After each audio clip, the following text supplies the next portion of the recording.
Welcome everybody to the Wildrose review of Hollow Knight. But we played the Nintendo Switch version, so that's what we'll be using for a reference. Starting with our first category, the narrative. Hollow Knight has a magnificent world, full of deep lore and an endearing cast of characters you interact with throughout your journey through Hollownest. But like most Metroidvanias, Hollow Knight doesn't just spoon-feed you its narrative. Most of its plot is left for the player to discover themselves as they travel, leaving you with plenty of questions as you progress deeper and deeper into the many different biomes of this world. I did like that a lot of it was just kind of hinted at and left for you to find out. It reminded me a lot of Dark Souls, actually, where you sort of find clues and bits of lore instead of having, cutscene after cutscene. The one drawback of that approach is because a lot of stuff gets unsaid, a lot of stuff gets hidden behind optional missions and boss fights, that kind of thing, including the true ending of the game, which I've always thought was kind of frustrating in some games. What are your thoughts on that? Basically, all the information the game gives you in the beginning is that Hollownest was once a nice place to live, and now there's some kind of infection spreading that makes people go crazy and turns some people into bug zombies, I suppose. And you don't even know who or what you are, only that your goal is to somehow help Hollownest from its infection. One thing I do like, you kind of touched on it, is whether or not you choose to even care about the plot is up to you. Like we already said, it's up to the player to discover it as they travel, although despite a genuine curiosity that I had to find out what we actually were and how we fit in this world and where we came from, I didn't actually find all the answers to my questions in our playthrough. Some characters you encounter will tell you that they know what's going on and that they know who you are, but they don't ever actually tell you what they know. Yeah, and I think that approach can work for the smaller bits of lore in some games, but it was kind of anticlimactic to get to the end and just have it be the end and not really learn much more. There was some stuff sprinkled throughout the game that we came across that talked about, I think, a Pale King and vessels and the title villain, I suppose, the Hollow Knight, but nothing that really penetrated my thick skull enough to fully grasp what's really going on. I refrained from diving too deeply into the various wiki pages and whatnot on the internet to get my answers, because honestly, not knowing is part of the fun of a Metroidvania. Yeah, I mean, it does give you a good excuse to, go back to it and find out more, do a little more exploring. Yeah, there honestly isn't much I can say about Hollow Knight's overall narrative for the sake of this review, without a trip to the internet, where I'll just end up spoiling the fun of future playthroughs for myself. I did, however, discover prior to the series ending, if anybody watched it, they'd remember me mentioning, that Hollow Knight has 3 possible endings. I think they were titled The Hollow Knight, The Sealed Siblings, and Dream No More. I have that in my notes. The ending we got in our playthrough was just Hollow Knight, which is generally considered to be the bad ending by a majority of the community, due to us not meeting certain requirements in our playthrough to achieve certain goals in the end. I'm not 100% sure what would actually change between these endings, but I agree with you that it's kind of frustrating that after so many of these challenges that we faced, we finally got to the end of the game and our questions were not answered. Especially when the game itself doesn't really give you any hints about what you need to do to find that stuff out. All that said, like you were saying, I do like the tone of the story, and the characters are all memorable and fun to interact with. I just generally liked seeing them throughout the environments, really, and that does help out the story a lot. My grade in the narrative category is a C+. Now, this is subject to change, and is simply based on my personal experience playing through the game on our channel. Hollow Knight's narrative is a puzzle, but I don't think we ever obtained all the pieces in order to properly fit it all together and have our aha moment, where suddenly we understand how everything works and why this world is in the state it's in. I believe all the elements of an A+ rating are there, but I never found them. That's the reason for C+ in this category for me. You're actually a lot harsher on it than I was. I suck this game's dick in almost every other category. I gave the story an A-. It is frustrating that we didn't find out more, but I liked the tone and the story of, our actual adventure enough that I'm excited to see what more could be there. Yeah, I'm excited for subsequent playthroughs in my off time to really take in everything in a way where we're not rushed to do the final boss like we would be in a Let's Play setting. That's part of why it gets a C+ for me. And that's why I noted it's subject to change, because as soon as I have all those pieces, I'm probably going to love it, because I loved what was there. Our next category is gameplay. I was really impressed with the gameplay. Obviously, I didn't play on the channel, but I have it on my Switch. I've played not the whole game, but a little bit of it. I was gonna say a decent bit, but I'm still at Green Path. But yeah, I like Metroidvanias in general. I think that's a cool way to structure your game, and Hollow Knight does it really well. There are always interesting areas to find. In a lot of ways, the game kind of seems like it's almost made for sequence breaking and finding your own way around. Yeah, there was one point early on where we thought we sequence broke it, but we didn't. I think we bounced off of an enemy by taking damage before we'd figured out you could attack downward and use that to bounce off an enemy without taking damage. Yeah. And it was an interesting experience to feel like, oh no, we're not supposed to be here yet. And that's something I always like in Metroidvanias. Hollow Knight is, in my opinion, one of the best Metroidvanias I have ever had the pleasure of playing. The combat, specifically, is smooth and responsive. I don't think I ever once felt like a death was the game's fault. Every mistake was my hubris, every death was my own, and every victory was my triumph. The feel of striking an enemy with your nail, dodging an attack at just the right moment, dashing out of and into dangerous situations that could either make or break a fight, the way you bounce off an enemy when you strike from above. Everything about Hollow Knight's combat is perfectly designed to make you feel inferior, but not helpless. Strong, but fragile. It's a delicate balance that Team Cherry absolutely nailed. Good one. Yeah, I know this game's gotten a lot of Dark Souls comparisons, and I'm going to make one more. Don't worry, I've got one later. I think one of the lessons it took from Dark Souls was just making combat significant every time. So many of the enemies take a few hits and actual strategies. Every enemy's an encounter instead of just an obstacle. And that goes for the boss fights too. You learn certain patterns, and there's a good mixture of, learning the pattern, repeating the pattern, but also, staying adaptable for when they change it up. I thought that was really well done.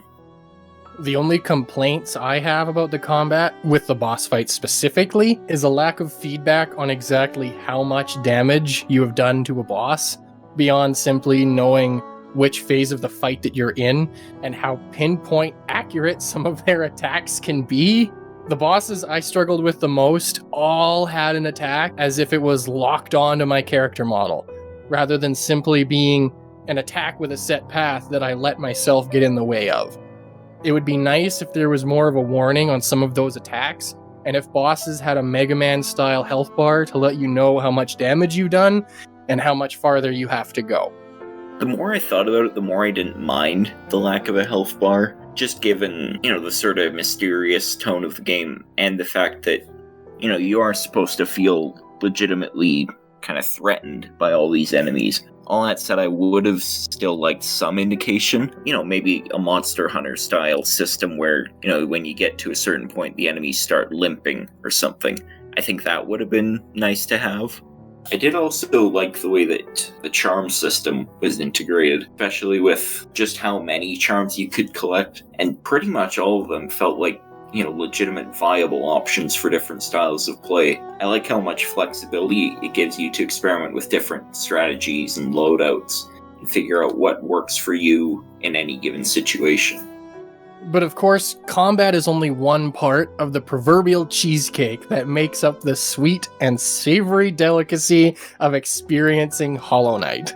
The game has non-linear exploration and an abundance of upgrades to find, mainly in the form of new abilities or charms, as Rob had already mentioned, both of which can greatly enhance the already stellar combat and help you discover and explore new areas that were previously inaccessible by overcoming an obstacle that was blocking your progression. That's one of my favorite things in a Metroidvania, is how satisfying it is to encounter something you can't figure out how to get past, and then later on, of your own volition, exploring a path that you chose to take yourself, you discover an item that lets you continue down that first path. Like those stupid black barriers that took us fucking forever to figure out how to get past them. Oh my fucking god, finally! While you explore, you'll come across benches. These give you a spot to rest and recover your HP, equip different charms, update your map, and provides the player with a sense of relief after struggling through a tough area that you definitely don't want to have to do again. But this does come at a cost. Resting at a bench also resets the world, causing all enemies to respawn and resume their murderous ways, much like the bonfires in From Software's famous Dark Souls games. There it is. There's the third Dark Souls reference. Exploration just feels good. The controls are tight. You learn a few different abilities, but also maneuvers. You can use those to just kind of traverse the world. I really like sort of the style of Hollow Knight's platforming where, it's a little loose. I just like platformers where you can kind of fling your guy around a little. I remember you used to say you hated floaty platformers, but I think you like floaty platformers. I'm not sure, because I feel like there's a difference kind of between floaty and loose, and I don't know what the difference is or how to articulate it, but it is there. Fair enough. You'll also come across various friendly NPCs that add to the world building and help give tidbits of info about the plot to the player. The most useful, however, would be Cornifer the Cartographer. He sells maps to the respective area that you find him in to help you navigate the maze-like map structure of the world, but you can only see where you are on this map when you have the Wayward Compass charm equipped, and any new areas you discover won't appear until you've rested at a bench. I know this makes sense from a gameplay perspective, but on a personal note, I really wish the map updated in real time. It's a very minor nitpick, but it would help satisfy my obsessive-compulsive tendency to check the map every few seconds to make sure I know exactly where I am and where I'm going at all times. That's one point I am going to disagree with you on. I actually like that, to a certain extent, whether or not you have the Wayward Compass, you do kind of have to keep track of where you're going on your own.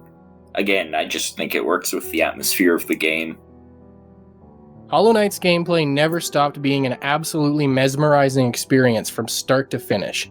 I always wanted to discover new areas, to know what new enemies I'd find, what bosses I'd get to take on, and what new NPCs I'd befriend once I'd get there. The visceral and rewarding combat, cool abilities you unlock, and fun 2D platforming always kept me coming back for more. I just wish your map updated in real time, and bosses had health bars. The map thing I can forgive. I'm sure I'm the only one irritated by that one enough to bring it up in a review. But I don't see why there couldn't have been at least a charm or something that you could equip that could reveal a boss's health. That could be an interesting way to balance out the benefit of even having it. Equip this and see your enemy's health, but now you've used enough charm slots that you can't equip that extra health charm. The gameplay category easily gets an A from me. It would be an A+ if I could have health bars for the bosses and fewer lock-on attacks. I also gave the gameplay an A. The game doesn't really do anything all that out there. It kind of just takes pieces from what's worked before, and it just does all of it so well. So I think it deserves the A. Moving on to the audio category, Hollow Knight has excellent sound design. Every strike on an enemy with your nail has just the right amount of squish or ting, depending on where you hit an enemy, to not only provide the right amount of feedback on whether or not you're striking a weak spot, but conveys the feeling that you are indeed insects. Small, squishy creatures would create small, squishy sounds. Also like the sound design of the environments themselves. really the best way I could describe it, and what I have in my notes, is that it all just sounds damp, which I think works really well for this environment. Sounding damp is a good way to describe it, though. Like, it's basically the same reason why I like the sound design for Goner. Everything just sounds kind of wet. Everything from the simple sounds of your footsteps, the swing on your nail, or the subtle voices that come out of NPCs when you talk to them is simply just pleasant to your ears, but it has nothing on the beautifully ambient soundtrack. Every song fits every location and provides a perfect sense of isolation and dread, without losing a sense of ambition to keep moving forward. The boss fights have a much more intense instrumental score, which obviously fits the tone of an intimidating boss fight. A personal favorite song of mine is The Mantis Lords. I've listened to that one multiple times since we came across it for the first time in our series.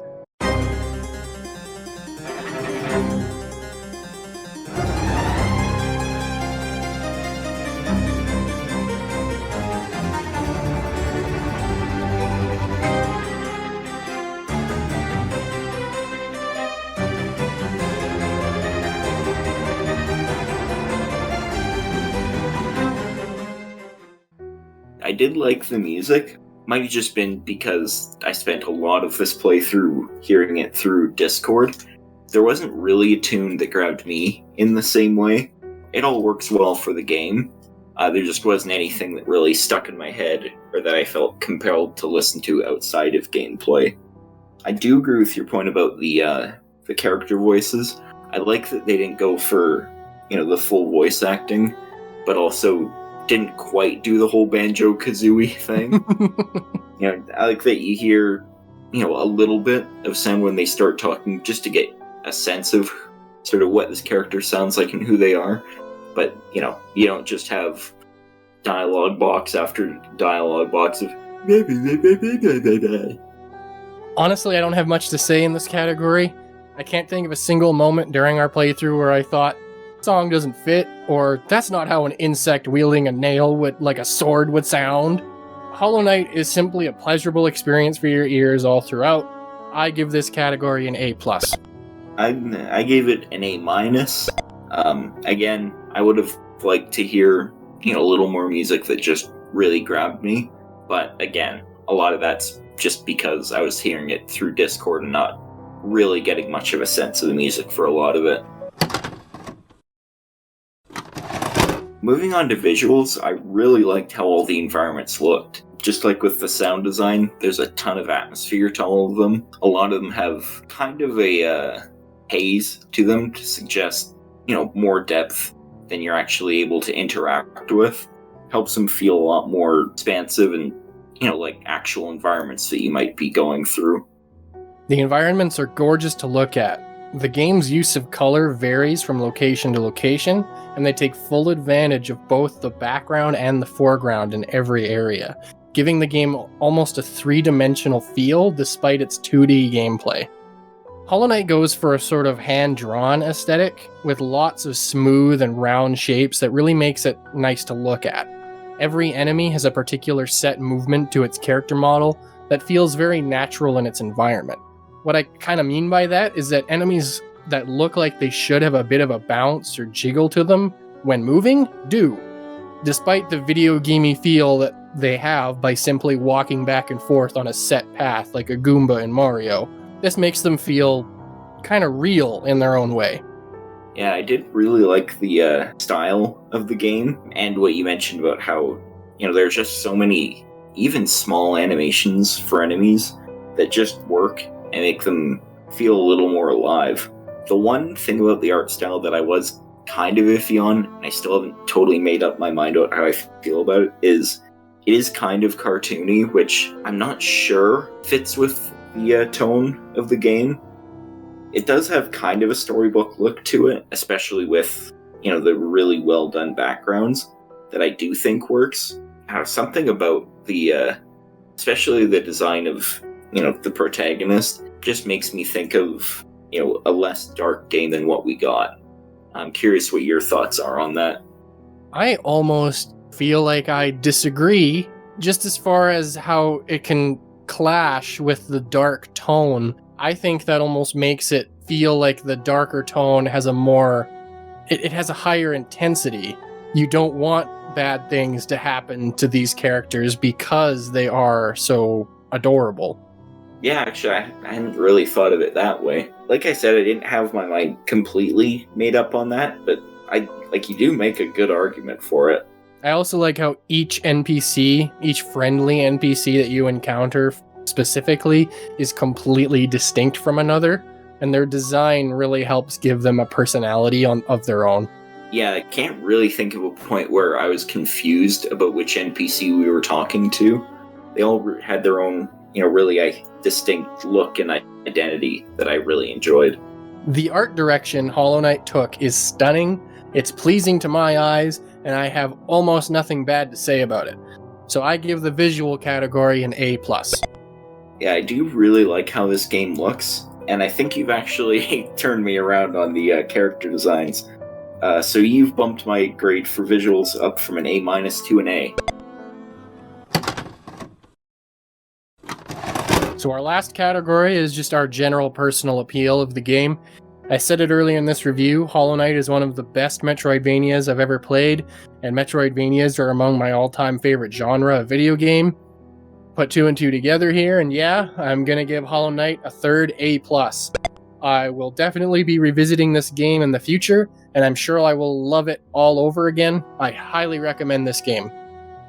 Yeah, the fact that it's a Metroidvania is a big point in its favor for me. I don't often complete games like that, but I enjoy my experiences with them. And then just the setting overall is really cool.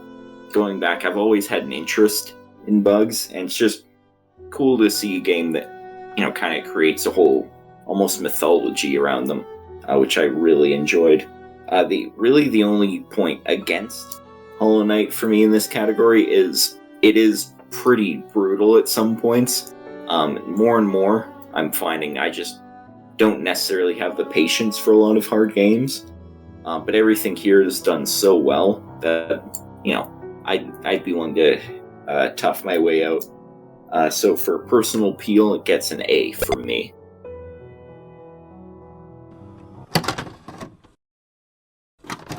Well, there you have it. We're at the end of the review. What's your final grade for Hollow Knight, Rob?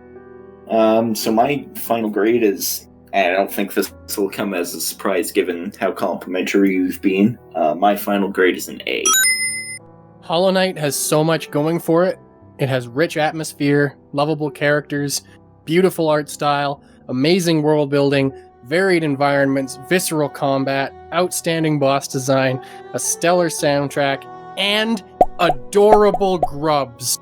I'm surprised they only got one mention. I wanted to save it. The only real issues I've got with Hollow Knight are the map not updating in real time, those pesky lock-on attacks, and bosses not having health bars. That really might be all of my complaints about this game, and they're fairly minor. My final grade for Hollow Knight is A.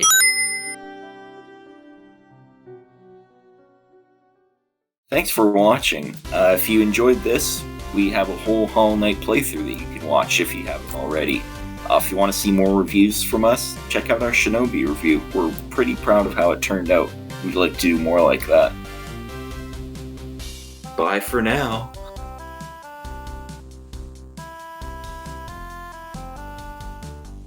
Where's my money?